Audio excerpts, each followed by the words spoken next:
उपास करने को कौन से भगवान ने कहा ये मुझे आज तक पता नहीं।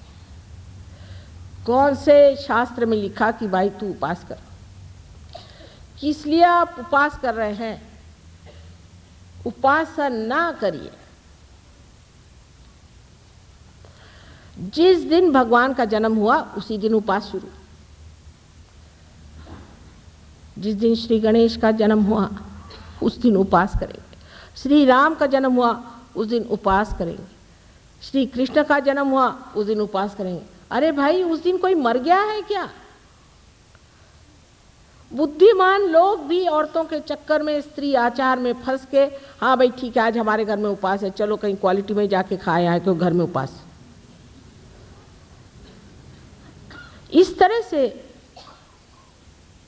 अपने भक्ति के ओर जब हम बहुत ही जड़ता से देखते हैं और उसकी गहनता पे नहीं उतर पाते तो भक्ति भी रंग नहीं दे सकते।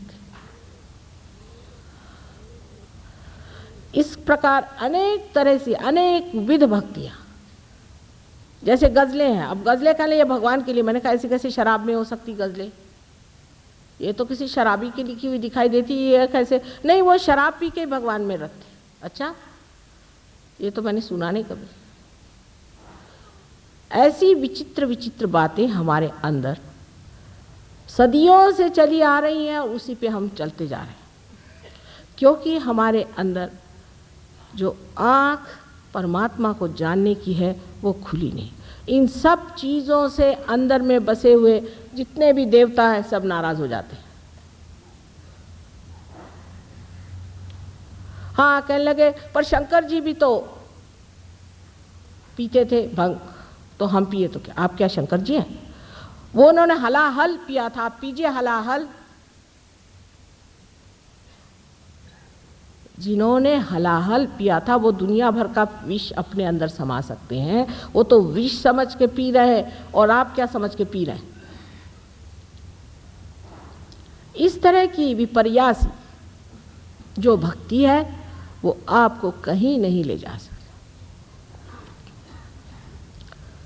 भक्ति में जब अनन्यता आती है तो ध्यान में ही मनुष्य उसका आनंद उठाता है।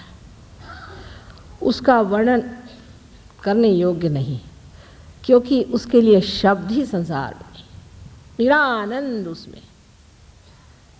इसीलिए कहा गया है कि जब मस्त हुए फिर क्या बोले। फिर कमाल तो यह है कि सारे साधु संतों ने इन सब चीज़ों पर इतना लिखा है, तब भी हम वही काम करते। कबीरदास जी को ले लीजिए, नानक साहब को ले लीजिए, तुकाराम को ले लीजिए। अरे रामदास स्वामी ने तो ऐसी ऐसी, क्योंकि मराठी में गालियाँ नहीं हैं तो मन से ही गालियाँ बना बना करके ऐसी गालियाँ बकी है, मन से ही अपने, ऐसी उसका कोई अर्थ लगता नहीं है। ऐसे साधुओं को, ढोंगी लोगों को उन्होंने कहा महिषा मर्दिला चंदने, एक भैंस को लाया और उसको चंदन से मल दिया और लगे उसकी पूजा करने भक्त लोग। और जब भैंस ने लात मारी तो कहने लगे कि गुरुजी आपकी कृपा हो गई कि आपने हमें लात मारी। माने उस वक्त भी ये होता होगा शिवाजी के ज़माने में। तो इस प्रकार हमारे भक्ति ने इस तरह का विचित्र रूप धारण कर लिया है कि लोगों को बिल्कुल ही विश्वास नहीं आता कि ये ढकोसलेबाजी है या क्या है। एक तरह से आप लोग जो करते हैं वो, मैं नहीं कहती कि ढकोसला है, मैं ये नहीं कहती, आप शायद विश्वास करके ही करते होंगे, लेकिन ये विश्वास आपने गलत चीज़ पे कर लिया और उस गलत चीज़ को आपने अपना लिया है जो आपको बिल्कुल गलत पथ पे ले जाता है। अब दूसरा यहाँ जो मैं देखती हूँ कि सरकारी दिल्ली शहर में तांत्रिकों का भी बड़ा राज्य चल पड़ा है। कुछ तो भाग खड़े हुए हैं पर कुछ है अभी यहाँ काफ़ी। अब ये तांत्रिक लोग हमारे भारतीय लोगों में एक नई जो विशेष व्यवस्था आई हुई है उसकी पूर्ति करते हैं। हम लोग किसी को ऊंचा उठते हुए देख नहीं सकते, कोई गया कि उसकी टांग खींचनी चाहिए। तांत्रिक इसके लिए बहुत अच्छे हैं। एक कहावत है या एक कहानी है समझ लीजिए कि कहीं से बिच्छुओं का बड़ा भारी एक प्रदर्शन करना था। हर जगह से बिच्छू गए और भारतवर्ष से भी स्पेशल बिच्छू वहाँ पहुँचे। जिस वक्त में उन्होंने देखा कि एक जो मर्तबान है उसके अंदर ढक्कन ही नहीं। वो कहा भाई इसमें ढक्कन ही, बिच्छू आके सबको काटेंगे। कह ले हो ही नहीं सकता, ये भारतवर्ष से आए हैं। एक बिच्छू ऊपर आएगा दूसरा उसको फौरन खींच लेगा। और इसलिए तांत्रिक हमको बहुत सुहाते हैं कि तांत्रिक यहाँ गए और तांत्रिक से कहा भाई देखो वो एक आदमी है उसको ज़रा ठिकाने लगा दो। आपको पता है ये तांत्रिक लोग क्या है? ये राक्षसी विद्या है, आसुरी विद्या है। ये बहुत ऐसी विद्या है जो सारे देश को खा जाएगी। एक तांत्रिक आपको घर में आने दीजिए, 7 जन्म तक आप सुख नहीं भोग सकते। इनकी छाया तक अपने तक मत आने दीजिए। थोड़ा सा भी काम वो कर देंगे गंदा, लेकिन ये जो गंदगी छोड़ जाएंगे ये 7 जन्म तक नहीं छूटने वाली, मैं आपसे बता रही। हमारे यहाँ एक लंदन में डॉक्टर आए, वो कहा कि साहब मैंने तो काम करना छोड़ दिया, मेरी हालत ख़राब है, मैं क्या करूँ? तो मैंने कहा क्या तुम किसी तांत्रिक के पास गए थे? कहले नहीं मैं तो कहीं नहीं गया था। मेरा ऐसा करने अब मुझे एकदम कार्पण्य आ गया, मैं कुछ नहीं कर सकता, मैं तो एकदम पागल हो गया हूँ, मैं तो नौकरी छोड़ रहा हूँ, बीवी बच्चे सब। तो मैंने कहा कहाँ तुमको ये बीमारी लग गई? नहीं, कहले मेरे बाबा जाते थे एक तांत्रिक के यहाँ, वो आते थे हमारे घर। मैंने कहा देखा, अरे भाई अभी तक 4 जन्म और चलेगा ही। परमात्मा के नाम पे तंत्र करना परमात्मा का सरासर अपमान, और इस चीज में आप लोग मेहरबानी से कभी भी पांव मत डालिएगा। भक्ति होती है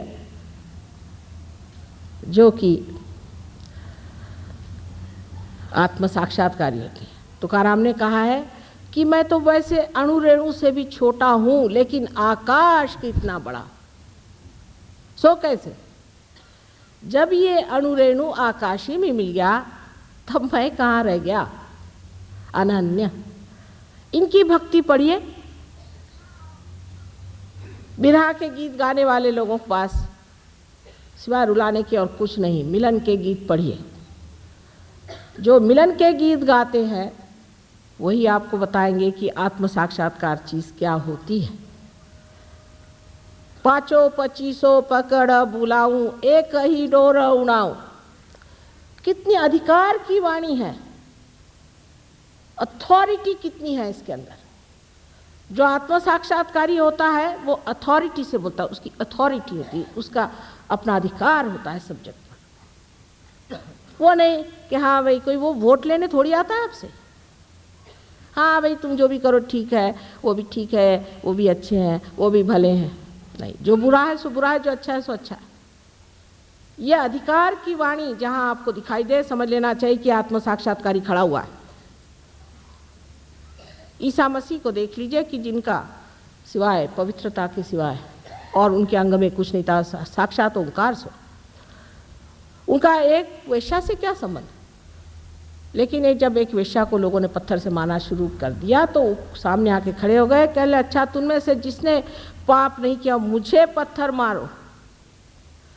किसी की हिम्मत नहीं हुई। ये जो अधिकार वाणी से जो आपको परमात्मा के गीत सुनाते हैं उनको मानिए।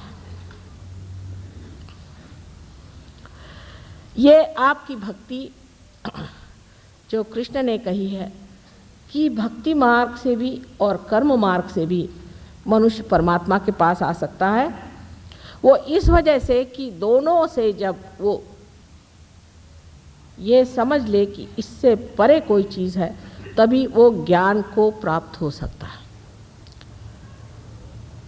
ज्ञान को प्राप्त होने का मतलब ये नहीं कि कोई पंडित हो जाए।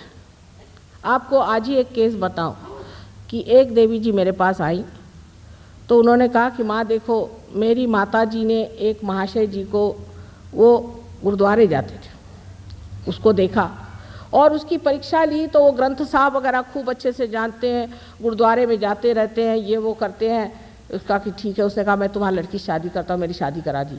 उसकी पहली एक बीवी है, बच्चे हैं, रोज़ लड़कियाँ लेके आता है, किसी की मोटर बना के लाता है, सबको बेवकूफ़ बनाता है, मेरे माँ से भी पैसा ले लिया और सारा उसको रट गया है, अखंड पाठ वगैरह करता होगा।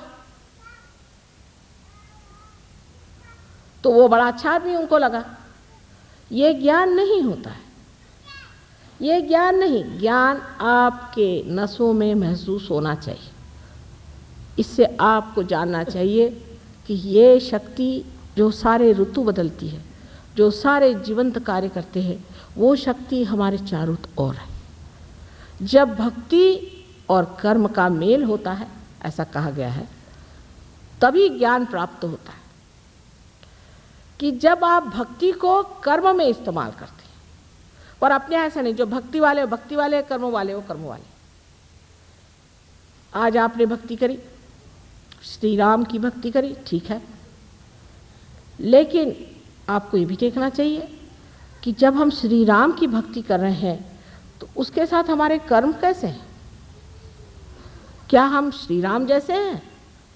मर्यादा पुरुषोत्तम जैसे हम हैं क्या? हम वाचा से, मन से, बुद्धि से, कर्म से हम क्या श्री रामचंद्र जी जैसे हैं? अगर नहीं हैं हम, तो हमारा मेल नहीं बैठा। अब सहयोग में दो नाड़ियाँ जो बताई गई, ईड़ा और पिंगला, इनका मेल जब सर में होता है तो इनसे भक्ति से, या जिसे कहते हैं सुसंस्कारों से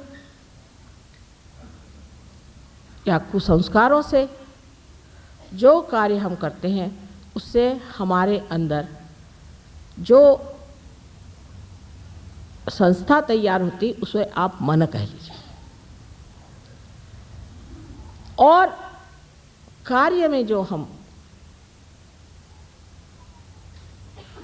अपने को व्यस्त करते हैं, उससे जो संस्था तैयार होती है उसे आप अहंकार कह लीजिए। अहंकार और प्रत्यहंकार दोनों ही हमारे सर में जाकर जब मिल जाते हैं, तब इस तालु भाग में आप देखिए कि तालु भाग में कैल्सिफिकेशन हो जाता है। वहाँ हड्डी जो है 12 साल के उम्र के बाद एकदम मजबूत हो जाती, वो जो नरम हड्डी होती है वो मजबूत हो जाती। यहाँ अब हमने देख लिया कि किसी के अंदर भक्ति ज़्यादा है तो वो तो और ही मुश्किल हो जाएगी, क्योंकि भक्ति अगर यहाँ तक आ जाए और अगर अहंकार यहाँ तक आ जाए तो ऐसे आदमी को जागृति देना बड़ा ही मुश्किल हो जाता है। लेकिन धर्म तभी होता है जब मनुष्य जिसकी भक्ति करता है उसके जैसा हो जाता है, उसके जैसे कर्म करता है। तो एक साहब हमें मिले, मैंने कहा कि आप श्री राम के भक्त हैं, आपने अपनी पत्नी क्यों छोड़ दिया? श्री राम ने भी तो पत्नी को छोड़ा था। अच्छा, और जो उसके पीछे रोते रोते घूमते घूमते लंका जी गए थे, उसका क्या हुआ? वहाँ तक हम नहीं जा सकते।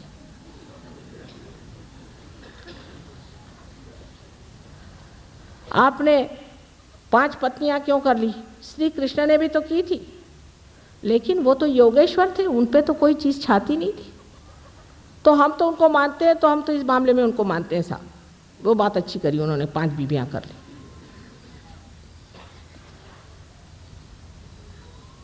इस प्रकार जो निर्बुद्ध लोग होते हैं, जिनको कि मूढ़ कहा जाता है, मूढ़ लोग, वो भक्ति नहीं कर सकते और न ही वो धर्माचरण कर सकते। यही धर्म का आचरण है कि जिसको आपने भक्ति से माना है उसके जैसा अपना आचरण करिए। अब ज्ञानेश्वर जी जैसे आदमी, इनके के लिए कहती हूँ मैं कि साक्षात कोई ब्रह्मस्वरूप इतना पवित्र जीव संसार में आया और उन्होंने ध्यान की ही विधि बताई है, समझ लीजिए, और उस पर उनके जो बड़े बड़े मंदिर बनाए, वहाँ उनकी मूर्तियाँ खड़ी की है। उसके आगे हमारे यहाँ कहते दिंडी करना, दिंडी करना माने राम राम राम राम चले हुए। सब लोग आते हैं अपनी वो टोपी ओपी उतार के, गंजी पहन के, सबका चला है राम राम राम राम, हाथ में लेजिम लेकर। और मैंने कहा भाई हमको एक दिन के लिए हॉल दे दो, हम यहाँ ध्यान करना चाहते हैं। ध्यान व्यान यहाँ नहीं करने का, यहाँ सिर्फ आप डिंडी कर सकते हैं। मैंने कहा साहब वो जो बैठे हैं सामने ज्ञानेश्वर जी, उन्होंने कौन सी डिंडी की थी? कहले वो ज्ञानेश्वर जी थे, पर उन्होंने कहाँ लिखा है कि आप डिंडी करिए?